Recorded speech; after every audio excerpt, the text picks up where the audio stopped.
Bismillahirrahmanirrahim. Assalamualaikum warahmatullahi wabarakatuh.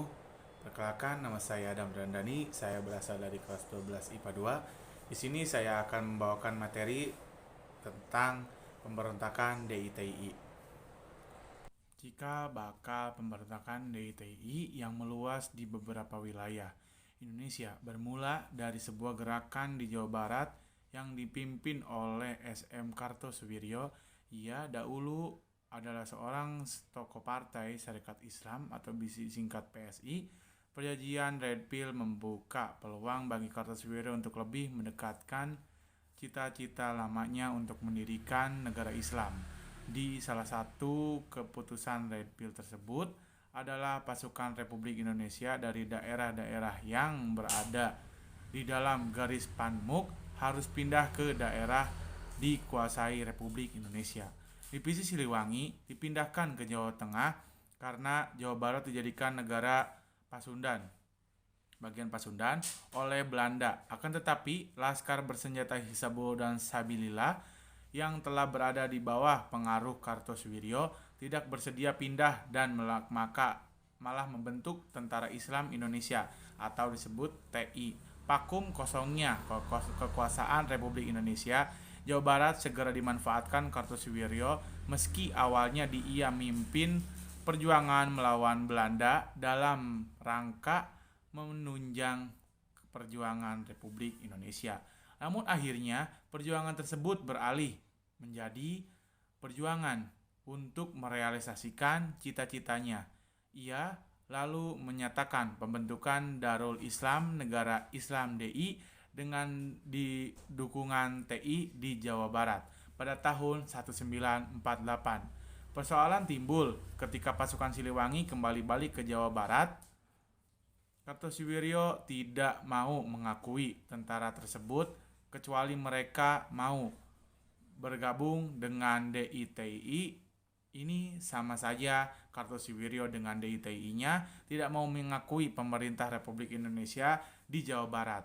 Maka pemerintah pun bersikap tegas meski upaya menanggulangi DITI Jawa Barat pada awalnya terlihat belum dilakukan secara terarah. Namun sejarah 1959 pemerintah mulai melakukan operasi militer.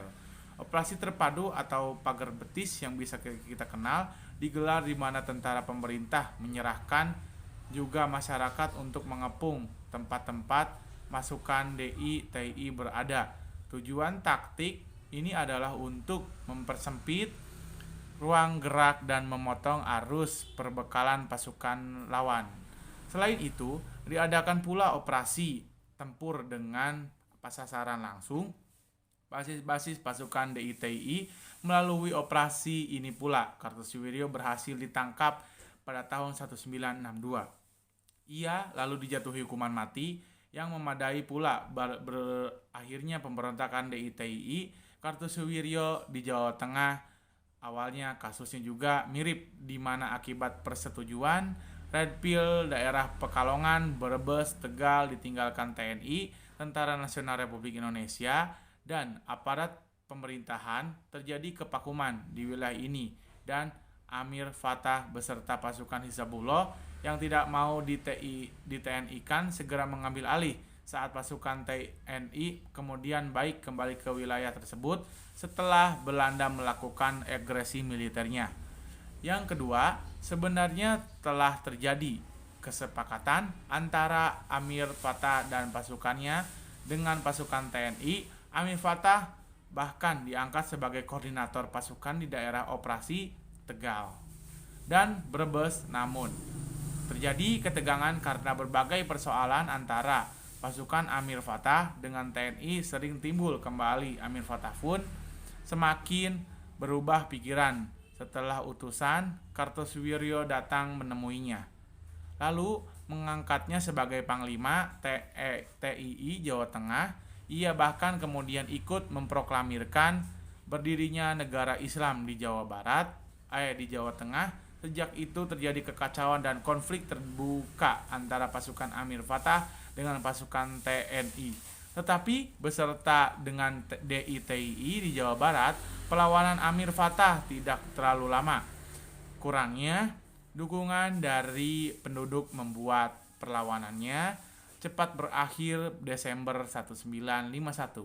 Ia menyerah. Selain Amir Fattah, di Jawa Tengah juga timbul pemberontakan lain yang dipimpin oleh Kiai Haji Mahfud atau yang dikenal sebagai Kiai Sumulangu. Ia didukung oleh Laskar Bersenjata Angkatan Umat Islam AUI yang sejak didirikan memang berkeinginan menciptakan suatu negara Indonesia yang berdasarkan prinsip-prinsip Islam. Meski demikian, dalam memperjuangkan untuk mempertahankan kemerdekaan, awalnya AUI bahu-membahu dengan tentara Republik dalam menghadapi Belanda. Wilayah operasi AUI berada di daerah Kebumen dan daerah sekitar pantai selatan Jawa Tengah. Namun kerjasama antara AUI dengan Tentara Republik Indonesia mulai pecah ketika pemerintah hendak melakukan demobilisasi AUI. Ajakan pemerintah untuk berunding ditolak Kiai Sumulangu pada akhir Juli 1950. Kiai Sumulangu melakukan pemberontakan. Sesudah sebulan bertempur, Tentara Republik Indonesia berhasil menumpas pemberontakan ini. Ratusan pemberontak dinyatakan tewas dan sebagian besar berhasil ditawan. Sebagian lainnya melarikan diri dan bergabung dengan pasukan TI di Brebes dan Tegal. Akibat pemberontakan ini, kehancuran yang diderita Kebumen besar sekali. Ribuan rakyat mengungsi dan ratusan orang ikut terbunuh. Selain itu, desa-desa juga mengalami kerusakan berat. Pemberontakan Darul Islam di Jawa Tengah lainnya juga dilakukan oleh Batalion 426 dari Divisi di Ponorogo, Jawa Tengah. Ini adalah tentara Indonesia yang anggota-anggotanya berasal dari Laskar Hisabullah. Simpati dan kerjasama mereka dengan Darul Islam pun jadinya terdampak karena DITII juga berbasis pasukan Laskar Hisabullah cakupan wilayah gerakan Batalion 426 dalam pertempuran dengan pasukan RI adalah Kudus, Klaten, hingga Surakarta. Walaupun dianggap kuat dan membahayakan, namun hanya dalam beberapa bulan saja, pemberontakan Batalion 426 ini juga berhasil ditumpas selain di Jawa Barat dan Jawa Tengah. Pemberontakan TI terjadi pula di Sulawesi Selatan di bawah pimpinan Letnan Kolonel Kohar Muzakkar pada tahap awal. Pemberontakan ini lebih disebabkan akibat ketidakpuasan para bekas pejuang gerilya kemerdekaan terhadap kebijakan pemerintah dalam membentuk Tentara Republik dan demobilisasi yang dilakukan di Sulawesi Selatan. Namun beberapa tahun kemudian pemberontakan malah beralih dengan bergabungnya mereka ke dalam DITII Kartosuwiryo. Tokoh Kahar Muzakkar sendiri pada masa perang kemerdekaan pernah berjuang di Jawa, bahkan menjadi komandan komando grup Sulawesi.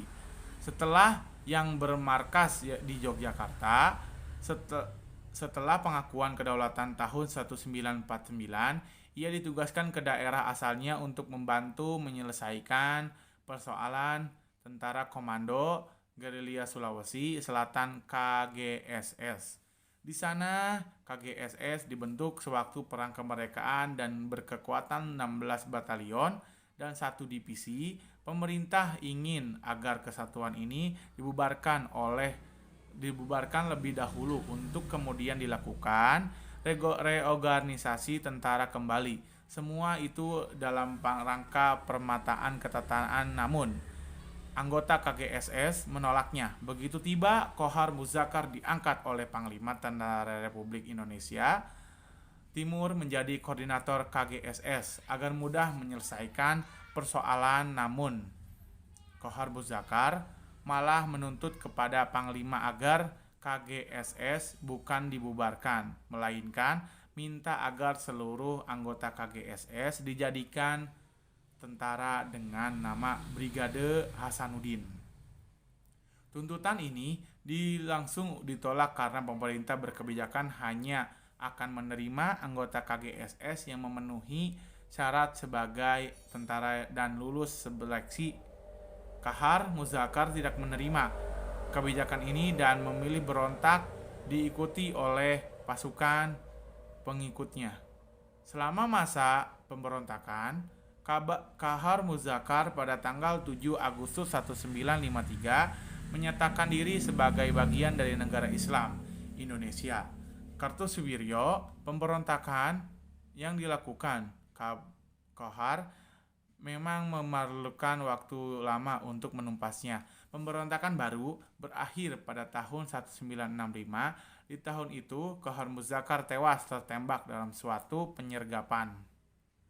Pemberontakan yang berkali-kali dengan DITI juga terjadi di Kalimantan Selatan.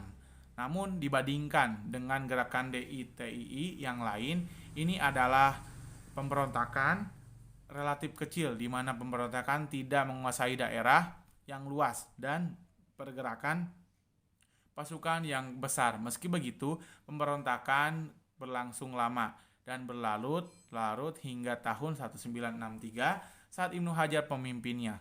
Tertangkap timbulnya pemberontakan DITI Kalimantan Selatan ini sesungguhnya bisa ditelusuri hingga tahun 1948 saat Angkatan Laut Republik Indonesia ALRI Divisi 4 sebagai pasukan utama Indonesia dalam menghadapi Belanda di Kalimantan Selatan telah tumbuh menjadi tentara yang kuat dan berpengaruh di wilayah tersebut.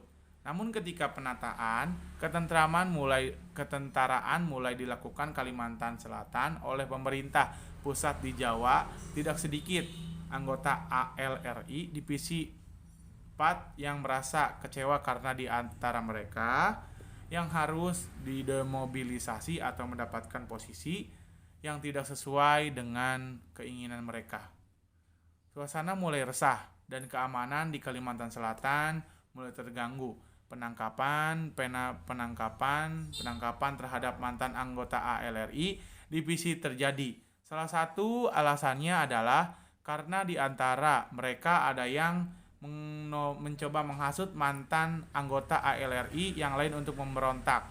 Di antara para pembelot mantan anggota ALRI divisi 4 adalah Letnan II Ibnu Hajar, dikenal sebagai figur berwatak keras. Dengan cepat ia berhasil mengumpulkan pengikut terutama di kalangan anggota ALRI Divisi 4 yang kecewa terhadap pemerintah. Ibnu Hajar bahkan menamai pasukan barunya sebagai Kesatuan Rakyat Indonesia yang tertindas KRLYT. Kerusuhan segera saja terjadi sebagai penyelesaian damai coba dilakukan oleh pemerintah. Namun upaya ini terus mengalami kegagalan. Pemberontakan pun pecah. Akhirnya tahun 1954 Ibnu Hajar memilih untuk bergabung dengan pemerintah DITI Kartosuwiryo yang menawarkan kepadanya jabatan dalam pemerintahan DITI sekaligus Panglima TNI Kalimantan. Konflik dengan tentara Republik pun tetap terus berlangsung bertahun-tahun. Baru pada tahun 1963 Ibnu Hajar menyerah. Ia berharap mendapat pengampunan, namun pengadilan militer menjatuhinya hukuman mati. Daerah pemberontakan DITI berikutnya adalah Aceh. Ada sebab dan akhir yang berbeda antara pemberontakan DIA daerah ini dengan daerah DITI lainnya. Di Aceh, pemicu langsung pecahannya pemberontakan adalah ketika pada tahun 1950 pemerintah menetapkan wilayah Aceh sebagai bagian dari Provinsi Sumatera Utara. Para ulama Aceh yang tergabung di dalam Persatuan Ulama seluruh Aceh PUSA menolak hal ini. Bagi mereka, pemerintah terlihat tidak menghargai masyarakat Aceh yang telah berjuang membela republik mereka. Menuntut agar Aceh memiliki otonomi sendiri dan mengancam akan bertindak bila tuntutan mereka tak dipenuhi. Tokoh terdepan PUSA dalam hal ini adalah Daud Bereh pemerintah pusat kemudian berupaya memenuhi jalan pertemuan Wakil Presiden M. Hatta 1950, Perdana Menteri M. Natsir 1951, bahkan Soekarno 1953 menyempatkan diri ke Aceh untuk menyelesaikan persoalan ini. Namun, memahami kegagalan, akhirnya pada tahun 1953 setelah Daud Bereh melakukan kontak dengan Kartosuwiryo, ia menyatakan Aceh sebagai bagian dari negara Islam Indonesia. Yang dipimpin Kartosuwiryo, konflik antara pengikut Daud Bereh dengan tentara RI pun berkecamuk dan tak menentu selama beberapa tahun sebelum akhirnya pemerintah mengakomodasi dan menjadikan Aceh sebagai daerah istimewa pada tahun 1959. Ditutup, kurang lebihnya mohon maaf. Billahi taufiq wal hidayah. Wassalamualaikum warahmatullahi wabarakatuh.